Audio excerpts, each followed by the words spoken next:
বন্ধুরা, আশা করি সবাই ভালো আছেন। আলহামদুলিল্লাহ আমিও ভালো আছি। আজকে আপনাদের সামনে যে বিশেষ কিছু কথা তুলে ধরবো, যদি আপনাদের ভালো লাগে অবশ্যই শুনে যাবেন। বন্ধুরা, আজকে এমন তিন ব্যক্তির কথা বলবো, খুবই গুরুত্ব দিয়ে যদি শুনেন তাহলে অনেক ভালো হয়। ছোট ছোট ভুলের কারণে যে মানুষের জীবন থেকে অনেক বড় বড় কিছু চলে যায়, আজকে বন্ধুরা সেই রকম কোনো কিছু আমি আপনাদের সাথে শেয়ার করতে যাচ্ছি। তো বন্ধুরা, আজকে যে কথাগুলো আপনাদের সাথে আমি শেয়ার করতেছি খুবই খুবই গুরুত্বপূর্ণ। যদি একটু সময় থাকে অবশ্যই মনোযোগ দিয়ে কথাগুলো শোনার চেষ্টা করবেন। তো বন্ধুরা, আকবর সাহেবকে হয়তো আপনারা চিনেন না। অবশ্যই আমি আকবর ভাইয়ের পরিচয় দেব। তিনি একজন কণ্ঠশিল্পী ছিলেন এবং তিনি সবার সাথে সুপরিচিত ছিল। যারা 90 শতকে জন্মগ্রহণ করেছে তারা হয়তো আকবর ভাইকে চিনবেন। তিনি একজন রিক্সা চালক ছিল, হাত পাকে একটা গান দিয়ে তার নেট দুনিয়ায় ভাইরাল হওয়া। তো বন্ধুরা, তার বিষয় নিয়ে যে আজকে কিছু কথা বলবো, যে আকবর উনি অনেক জনপ্রিয় একজন কণ্ঠশিল্পী। রাতারাতি তার হাত পাকা গানটা ভাইরাল হওয়ার পরে সেই নেট দুনিয়ায় ভাইরাল হয়ে গেছে এবং সবাই তাকে চিনতেছে। তো এমন সময় বাংলাদেশ চলচ্চিত্র অধীনে থাকা বাংলাদেশ চলচ্চিত্রের জনপ্রিয় চিত্রনায়িকা পূর্ণিমা, অর্থাৎ পূর্ণিমার মতো একজন চিত্রনায়িকার সাথে আকবর ওনার অভিনয় করার সুযোগ হয়েছিল। অর্থাৎ আকবর এমন একটা পজিশনে চলে গিয়েছিল, সুতরাং ওই হাত পাকা গান দিয়ে পূর্ণিমার সাথে সে একটা শর্ট নিয়েছিল, অর্থাৎ একটা গানে অভিনয় করেছিল। তো এক সময় দেখা গেল আকবর পূর্ণিমাকে বিয়ের প্রস্তাব দিয়েছিল। তো বিয়ের প্রস্তাব দেওয়ার কারণে বিষয়টা এমন দাঁড়ায় যে পূর্ণিমা এটা কোনোভাবে মেনে নিতে পারে নাই। এটা পূর্ণিমা ফাঁস করে দিয়েছে যে আকবরকে সে শুধু অভিনয়ের জন্যই নিয়েছে, হয়তো যতটুকুই মেনে নিয়েছে।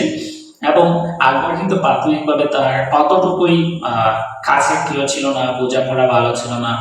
আকবর কিন্তু ওই যে হাত পাকা গানের সুযোগটা পেয়ে পূর্ণিমাকে বিয়ের প্রস্তাব দেওয়ার কারণে তো এক সময় বিষয়টা এমনই হয় নেট দুনিয়ায় ফাঁস হয়েছে। তো এটা যখন সবাই জানতে পারে তখন আকবরের যে একটা ভালোবাসা মানুষের প্রতি ছিল, ওই ভালোবাসাটা চলে যাওয়ার কারণে তখন আকবর দিন দিন উনি উপসে পড়েছে, অর্থাৎ তার গান তার ভিডিও আর কেউ দেখতো না। বাট কোনো চলচ্চিত্র জগতে তাকে আর ডাকা হয় না। এক সময় সে আগের অবস্থানে চলে গেছে।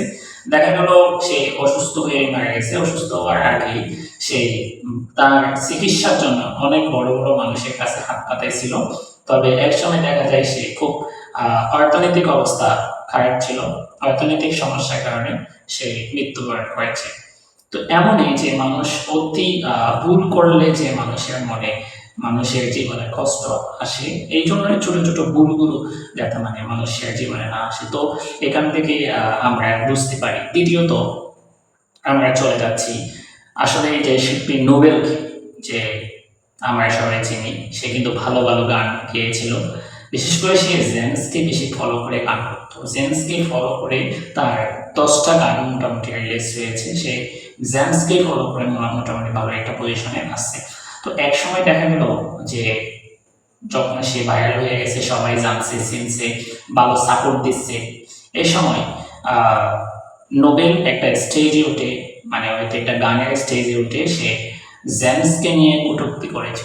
কটূক্তি করে করার কারণে ফলোয়ার ছিল তাদের কষ্ট যাচ্ছে, তার প্রতি একটা হিংসা চলে আসছে, তার প্রতি একটা ভুল ধারণা চলে এসেছে। তার প্রতি মানুষ অত বেশি তার গান শুনতে ভিডিও দেখতে আগ্রহ হয় না, কমিয়ে ফেলেছে। যার কারণে তার সেম অবস্থা, তার পরিণতিও তেমনটা ভালো নয়। তো বন্ধুরা, বিশেষ করে যে তৃতীয় ব্যক্তির কথা বলবো সেটা হলো আর কেউ নয়, সেটা হলো আমাদের প্রিয় ভাই বিপি নূর। বিপি নূর কিন্তু অনেক জনপ্রিয় একজন নেতা।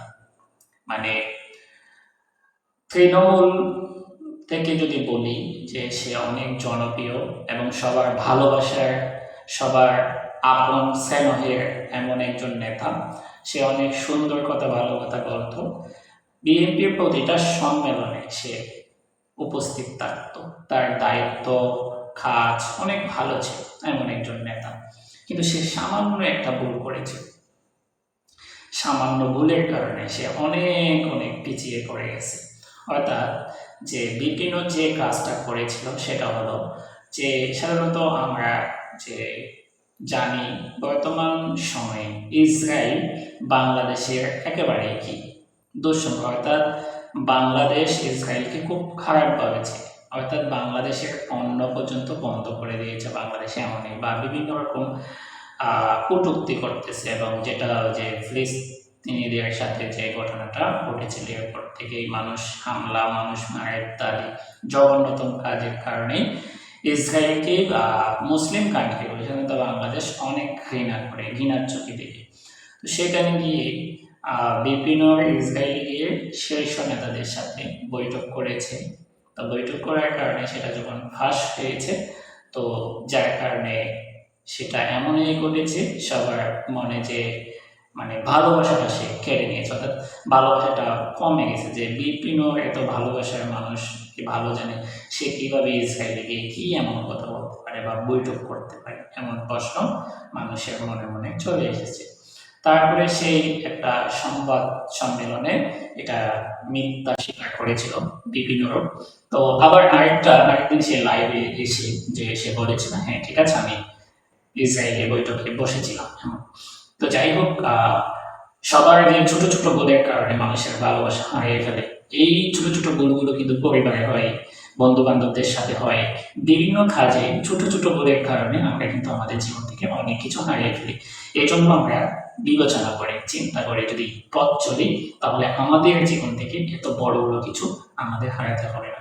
তো আশা করি সবাই অনেক ধৈর্য সহকারে ভিডিওটা দেখছেন। সবার জন্য শুভকামনা রইল, সবাই ভালো থাকবেন, এই ধরনের মনোবল থেকে অবশ্যই বেঁচে থাকার জন্য চেষ্টা করবেন। সবার জন্য শুভকামনা রইল, সবাই ভালো থাকবেন। আল্লাহ হাফেজ, আসসালামু আলাইকুম ওয়া রাহমাতুল্লাহ।